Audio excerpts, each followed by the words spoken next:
Hello everyone, I hope you guys are doing well and welcome back to Pathway to CA. आज बहुत ही exciting session होने वाला है. हमारा number 8 episode है Inspired Talks का, and the topic that we are going to discuss today is perhaps the most requested topic in the recent times. At least students and शायद freshers भी ये topic मुझसे काफी बार request कर चुके हैं कि artificial intelligence का impact क्या होने वाला है हमारे chartered accountancy course पर, profession पर, and कैसे we as a students or freshers or even those of you who are experienced and have been working in this field for long, कैसे हम अपने आप को ब्रेस करें जो ये एक नया डायमेंशन ऐड हो गया है हमारी प्रोफेशन में, एंड इसका इम्पैक्ट क्या होगा, whether it will be replacing our jobs, whether it will be an add on, a supplement, complement और a substitute.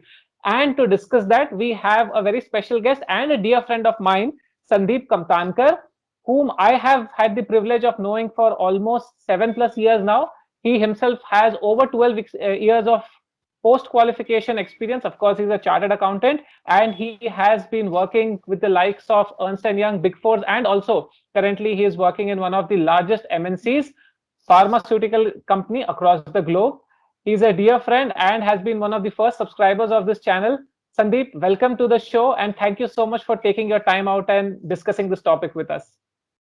Oh, thank you, Aryan. Thank you for having me, and hello, all subscribers of Aryan's Pathway to CA channel.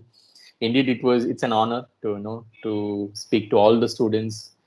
Thanks for this opportunity, and I was eagerly waiting when you would invite me for this talk. But I think you're doing a wonderful job, Aryan. It's great from a CA perspective how these videos would help them both from technical knowledge, what they need to know, and also the motivational kick that comes from these videos. Yeah, I think I realized that something that I wish I had a channel like this when I was pursuing chartered accountant to give me that moral booster, every now and then, because it's a difficult course, we all know, and we all go through difficult times. But great work done. Good luck. Keep doing the wonderful job, and looking forward to today's session. Thanks a lot, Sandeep, for your kind words.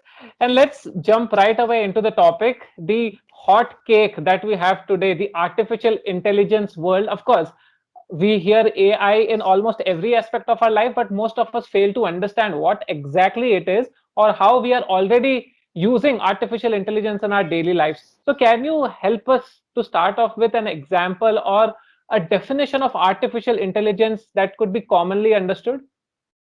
Sure, Aryan. So maybe, I mean, before we understand artificial intelligence, let's look at what is intelligence, right? The humans are known for, coming up with a lot of innovations and creations. So our intelligence is our asset. But what is artificial intelligence? So artificial, in simple terms, like you will have like machines do your work and do some tasks on behalf of humans, right? So that's simple way of looking at artificial intelligence. And but there are other terms like machine learning, RPA. There are different ways in which understand. But for today's discussion, let's keep it simple: that you have someone else, which is a machine, who does this job. Maybe if you were to look at a real life examples today, right? A classic example would be the Google search engine, right? So we all look at the front end, one tab on when we serve the google.co.in, right? But the behind that search engine is an algorithm which is dealing with billions of data points, filtering them, indexing them, and then coming up with a result for you, right? So that's basically the power of artificial intelligence. And now probably that algorithm is now extended into other fields. For example, the self-driving cars is again an example of using the voice recognition, using the visual impact, studying the road signs, and driving the car in a proper fashion. And there are other examples in healthcare, in banking sector, like the credit worthiness evaluation of a customer, which was earlier purely driven based on points, but now you have a whole set of data which will be looked at, analyzed, and then they kind of profile the customer in a better way. So multiple examples. And I think maybe another example we all see on a day-to-day basis is when we order food, right? And from Swiggy or Zomato, you have these chatbots helping give you real-time updates where your food is, help you track the delivery, the path being used. So all this is based on some algorithm which is working behind these apps, which is being developed by the technology companies, and helping the customer get that information which probably would not have been possible a decade ago. So I would say it's already made inroads into every aspect of our life, but now it will start breaking into some professional areas as well, in different professions. So the impact is different for different professions. And of course, chartered accountant being associated with finance and accounts definitely is one of the areas that you will see more artificial intelligence tools, algorithms, formulas taking over some of these tasks. Wow. No, those some of those examples, and I was also thinking that we are actually using it on a daily basis, be it the Google Assistant, Alexa, or even Yeah. when we are typing something on WhatsApp and a suggestion pops up. I think Mm-hmm. machine learning and artificial intelligence, we are actually, as you said rightly, it's made inroads, and probably we don't realize that we are already using it so extensively. Google, we are using it maybe 50 times every single day, Mm-hmm. and even YouTube for that matter, when it is throwing up suggestions on its own based on what we have been watching, it is using this machine learning algorithms, artificial intelligence to show us the right suggestions. So thank you so much for giving us that very simple real life introduction, and I'm sure a lot of the viewers would have understood by now what AI is all about in a gist. Of course, it's a field that we can go on Yes. discussing for a Yeah. long time, but at least from an introduction point of view. So the next question is straight away coming into our profession: how is artificial intelligence impacting or going to impact the fields of accounting and auditing? So it's an interesting question. As I said earlier, every profession is impacted. And accounts and finance is like a byproduct of the main business, right? So in simple terms, accounts is nothing but it's a measure of a business performance. So if any part of your business is impacted with a technology, artificial intelligence, or some tool, of course, it will have an impact on how you record the transactions as well. So I would say I would look at accounts and finance in sync with the industry or the profession or the business you are in. And because any automation would like to deal with an end-to-end process, right? So finance and accounts would be one of those, I would say, areas where you have an impact. An example could be like SAP ERP, right? It's again an example. It's not an artificial intelligence in itself, but it's a way of recording the business transactions, which the data from the ERPs will be used by these tools to to help management make the right decisions. So, but if you were to shortlist, I would say a couple of areas, or 3 to 4 areas where I personally see, and I think we also discussed this in our conversations, right? Some of these areas we have also seen live examples in some of the companies that we have worked together. Certainly, I think top of the mind would be the process mining. So maybe for the viewers to understand, process mining is nothing but, see, say for example, a procure to pay process. We all know there are different processes in a business, right? So procure to pay is from your purchase order, purchase requisition till the delivery of the goods, right? So all this process, there is a defined set of steps the tool will prescribe, and the businesses can now straight away pick those, the workflows and implement in their organizations, which means that they are simplifying a lot of these processes and helping business understand whenever there is a deviation from this workflow, it will give out a pop-up or an alert to the respective function or the head saying, something going wrong here, why don't you go and investigate? So this is a very simple example. I think we have also seen some of these tools which are there in the open market. I think other impact is the financial planning analysis, which is again a common finance area, like the forecasting and coming up with the budgets. Earlier, tons of data analyzed in Excel sheets can be now simply analyzed by these AI tools and come up with some trends and patterns which can be used by the finance professionals to come up with the budget process, or estimate how it will look like in future. So this, and here with AI you are eliminating the bias part, because if it's humans you have tendency of this has worked this way, hence it will work as well in the future. But future is so unpredictable, the tools will give you as is picture of what is your financial forecast situation like. So that's another example. And I've seen particularly in the companies that probably where we have audited or we are working, that this is an important element of a business, and AI is definitely helping out companies there. I think other area would be the fraud prevention. I would say not rather than fraud detection, fraud prevention. I specifically use prevention because with AI coming into, say, for example, the banking sectors, every transaction is looked at from different parameters. I think we all get those messages, alerts, when someone tries to log in from a different geographical area or a different country, then you get a pop-up.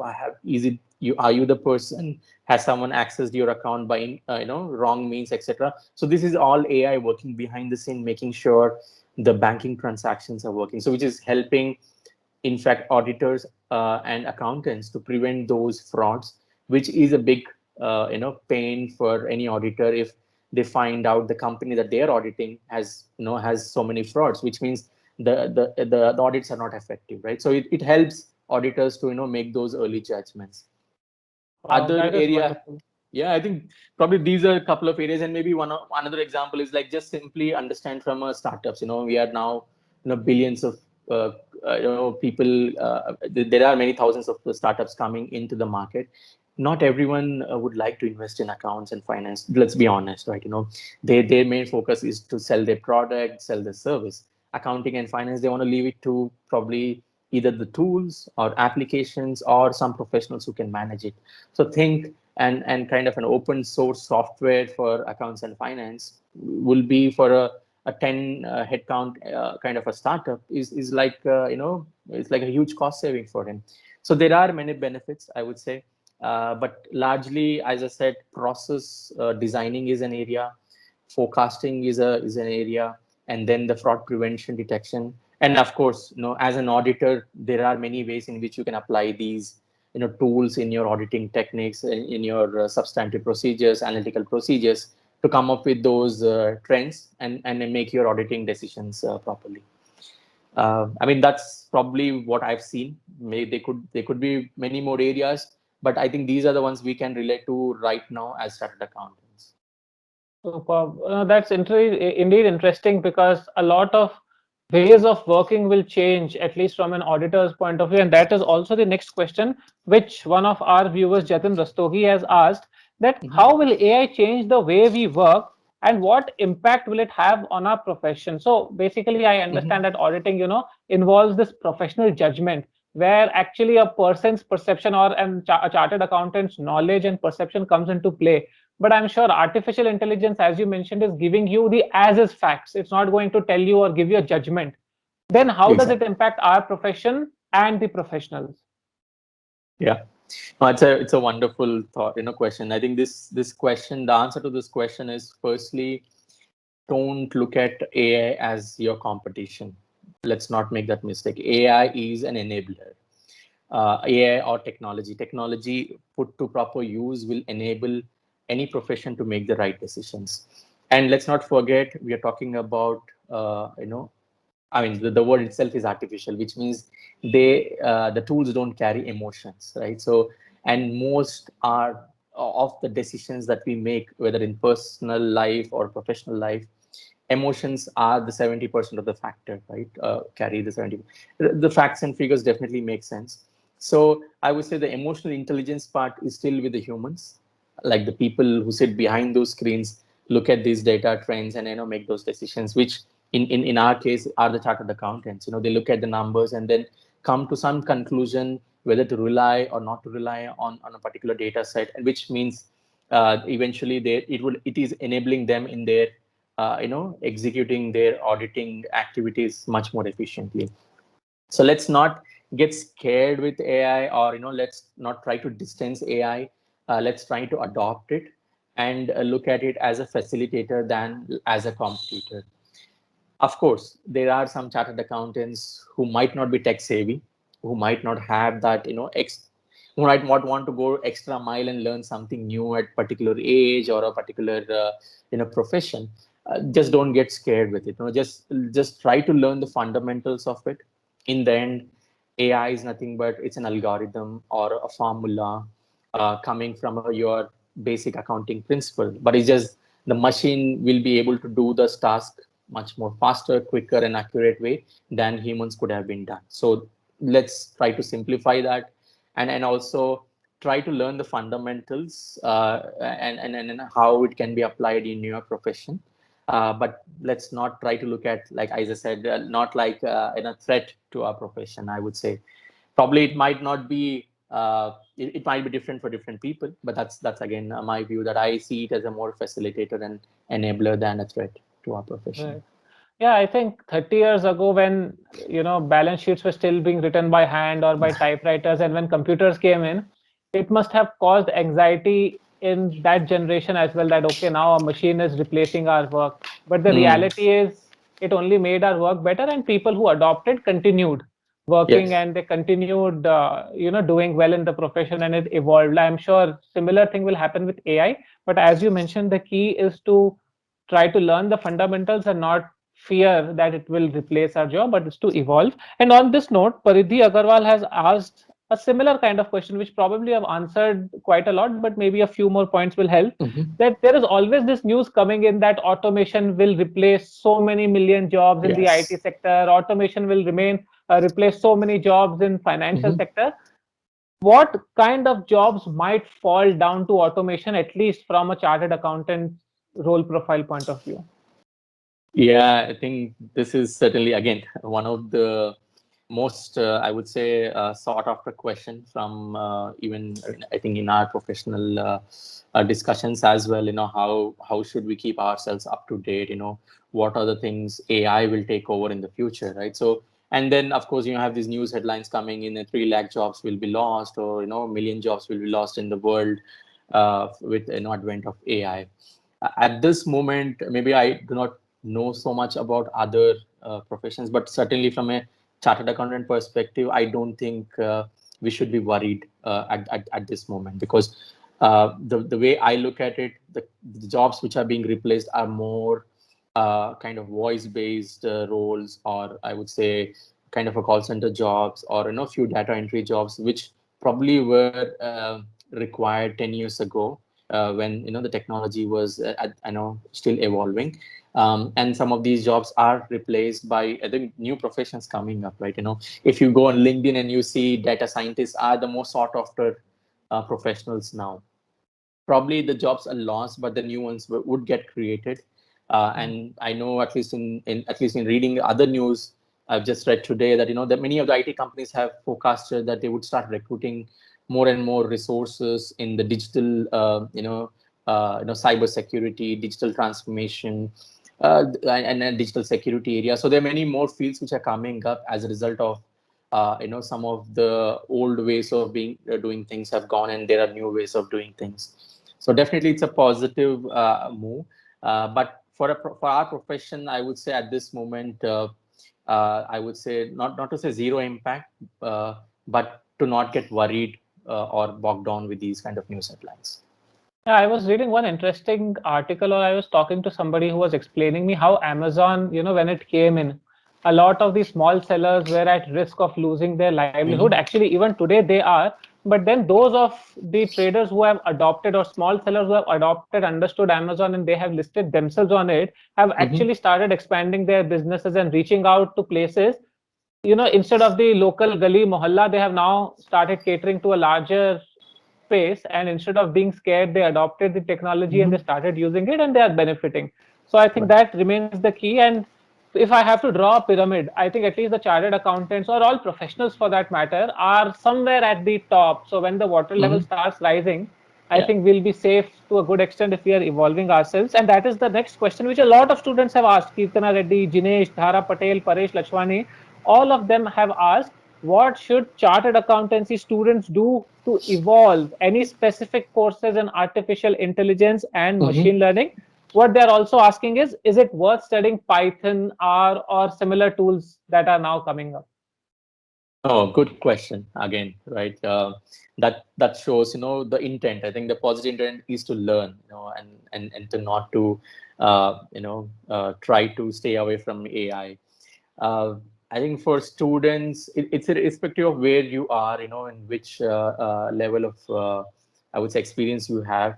Certainly, AI is a new thing for everyone. Even if it's a 20 years plus chartered accountant as of today, AI is new, right? So, the first and foremost, I think the curiosity, to learn this technology is the key factor. I think that is the starting point. I would say to generate that, start with the fundamentals. Learn the basics of AI, RPA, machine learning.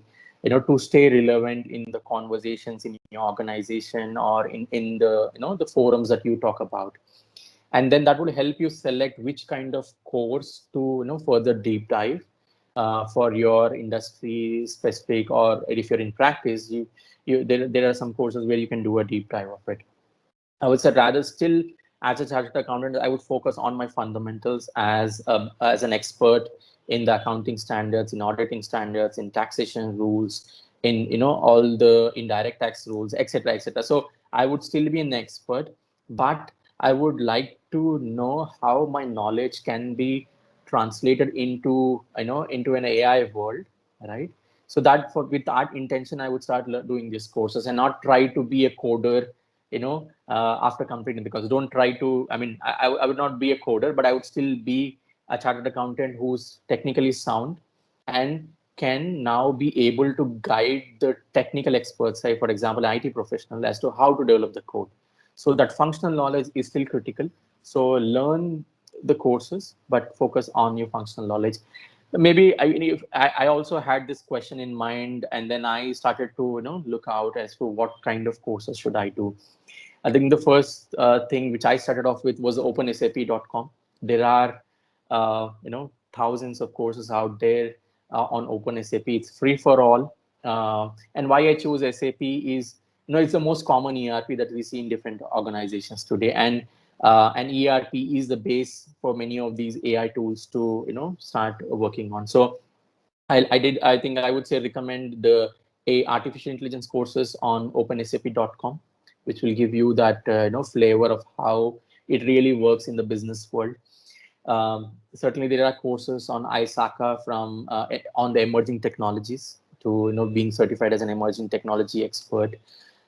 Of course, I think as the questioner mentioned, why not learn R, analytics? These are all open for all courses. There are many YouTube channels who tell these courses, and certainly you can start experimenting after learning into your day-to-day life with some data points.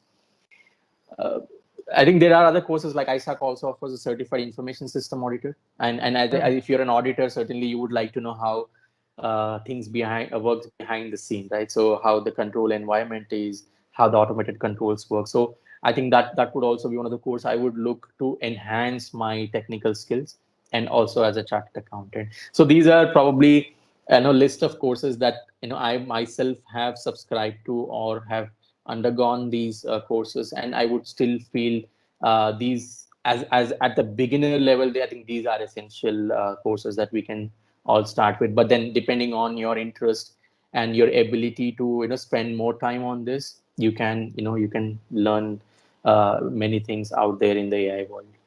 Right. So, of course, CISA you mentioned, and that's a very popular certification now amongst the chartered accountants. But a good point that you mentioned is maybe use these free platforms, free courses, and at least get a knowledge, get an understanding, plus strengthen your subject matter. That is core chartered accountancy subjects that are there. You need to be a master of that, and plus start learning these different tools and different softwares, maybe first for free. And then when you develop interest, when you want to know more, then you can always, there's no limit. You can go into coding, you can go into anything that you want, but this is a good starting point, at least to be relevant, as you mentioned, in the conversations in an organization. Now, I know for a fact, Sandeep, that you read a lot, you are updated in what is happening in industry, or not only in the field of chartered accountancy or accounting profession, but in general. Chartered accountancy, as a course, it's so hectic with articleship and studies and classes and everything, plus the tension that is there. How should students keep themselves updated? And there's so much data, there's so much information. Sometimes it's difficult to filter what is relevant, what is irrelevant. So how do you stay focused on those important topics that you think you should know for your future? No, I think wonderful question. Again, I think these are constant, I would say, chatter even in my mind. There is so much out there. There's so much content out there. What is relevant for you, right? So at least in my assessment, what I did was I prioritized probably top three objectives or goals for which are essential in my professional life. One is certainly staying relevant on the accounting and the auditing knowledge, what's happening in that industry, in that sector. The second would be focusing on your personality development. As we get into this technology world, more and more knowledge becomes redundant. Like, knowledge is available at click of a button. What is essential is the skill sets that you carry. When you are carrying your interactions, when you are talking to the customer, when talking to your stakeholders, it all makes sense. So I would say the skill sets required in the future are probably decision making, being a task doer rather than sitting at the fence and giving prescription. I know you just need to go get things happen. I think other factor would be the making progress is an important factor. So I would say the skill sets required are, as I mentioned, one is keep yourself technically updated. I don't think there's probably the accounting standards won't change so much overnight, right? So there are things that you can really catch up with through the forums like chartered accountancy forums, or study circles, continuous professional education. There are various means you can stay updated. CA Journal is a great source, I would say. And then also on the skill set development part, you have many podcasts, YouTube channels. I think start reading a book. And I would say probably a funny example, I would say whenever I get this craving to buy something, when I go on Amazon, you have the craving to buy something, every week you buy some stuff which you don't use particularly. I try to reward myself with a book. So if I go, whether I read it or not, I buy a book and I keep it in my bookshelf. And when I am struck with some kind of any challenge at work or outside, and I would scan through the books that I have in my library and then quickly pick that book and read that particular point, so that I know for this particular problem this is a solution. So I mean, that's one way of keeping yourself updated. I think I covered, right, the technical part and the soft skills part. I think both should go hand in hand, but in the future, more and more professionals are expected to do much more beyond their technical know-how. So they need to be act differently, think differently, and to be very proactive in their day-to-day tasks. So I think this is the way I keep myself updated. But still, there's a lot to do. I'm not able to catch up on some of these times with with all the time constraints. But yes, at least doing something in that area is better than doing nothing. So. Oh, that's fantastic. And the fact that you mentioned about skill development is so important.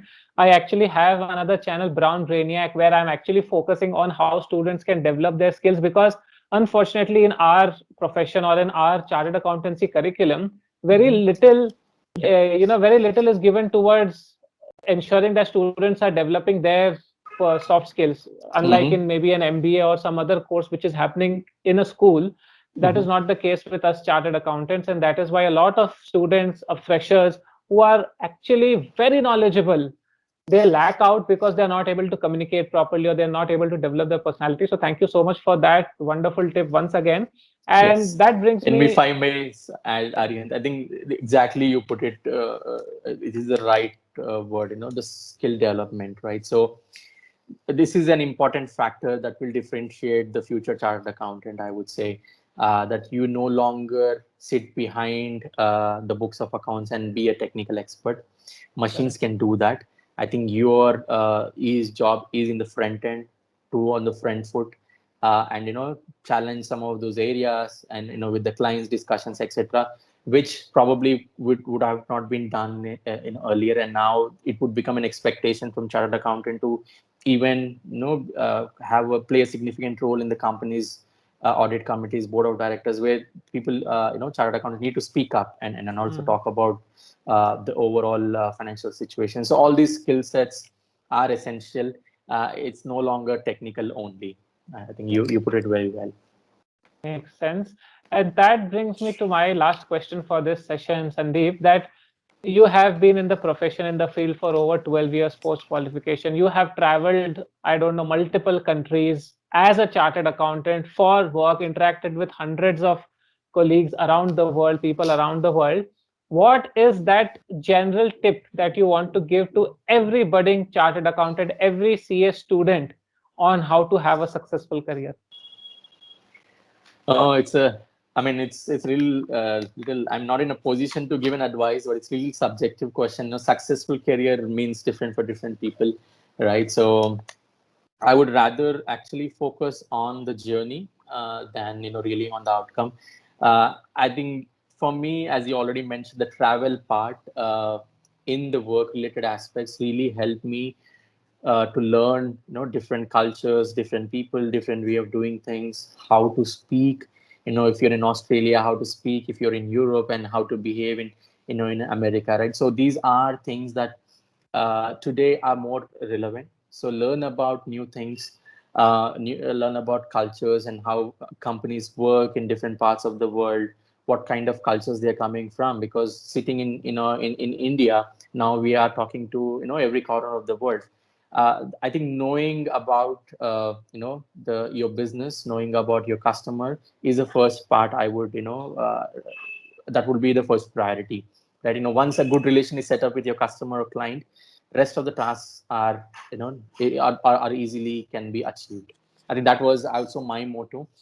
I think along with that comes, I think, the curiosity. How much curious are you, in terms of learning new things, staying up to date. And I think other would be, don't just read, or no, be a person who can go out and get things done. Be that decision maker. Don't sit back and say, yeah, I mean, I will figure it out when it happens. But I think be proactive, go out there, get things done. Because today what is lacking, I would say, in many organizations are people who can go get things done on ground. There are many people who sit at the fence and tell things, but we have very few people who have that, I would say, mental ability to go and get things done. So focus on doing things. Don't aim for perfection. Progress is important. And you will never reach an end state where everything is fine, wonderful. There will always be imperfect things in the world. I think start learning from your mistakes and try to improve it. So these are, I think, I would say, rather than keep some mottos in your professional life as well. Prescribe, know your strengths, right? So you prescribe what are the 3 to 4 values or mottos that you stand for, and stick to it. And believe me, I think these are some things, irrespective of which stage you are in your chartered accountancy career, would bring a lot of confidence in yourself, which is, I would say, I would say these are probably some of the things that I continuously reflect time and again, to kind of find answers for myself. So that would be my way of looking at things. Not really an advice to chartered accountants. We all know we have different journeys, different backgrounds. So what works one for doesn't really work for other. But yeah, but that's I think having something where you can measure yourself and also reflect yourself is important to know whether you're going in the right direction or not. That's brilliant, Sandeep, and that's a lot of experience speaking, guys. So do take in those points, absorb them. Proactivity, be the person who can get things done. Be curious, keep progressing. Don't think that you will reach a perfect stage where everything will be perfect and dreamlike. Things are dynamic. Things keep evolving. They will change always. You need to keep changing, and that brings us, or that concludes this wonderful session. Sandeep, Oh, thank you so so soon. much for Mhm. taking time out. Yes, so Yeah. soon, but I'm sure a lot of students will have many questions in their mind, and I'll request all of them to comment in the comment section below. And maybe, Sandeep, whenever you find time, if you are able to go through few of those comments, you can also reply and share your brief insights with the students, so that it might give them some more clarity. And I'm sure in the times to come, we will have many more interactions when this topic actually, starts making inroads even more into the profession. But for this session for today, thank you so much, Sandeep, for taking your time out and sharing all the wonderful thoughts, experiences, knowledge, and trying to guide the CA fraternity, CA students. No, I would say thank you, Aryan, once again for having me. And it was, I mean, looking forward to more such sessions, and also any questions that students would like to know more about. Yes, certainly we can look at that and respond them. And you can certainly follow me on LinkedIn. We will share the link later on. But keep sharing, keep asking, so that Arihant can reach out to many of the CA professionals and to come up with these wonderful talks. Thank you once again.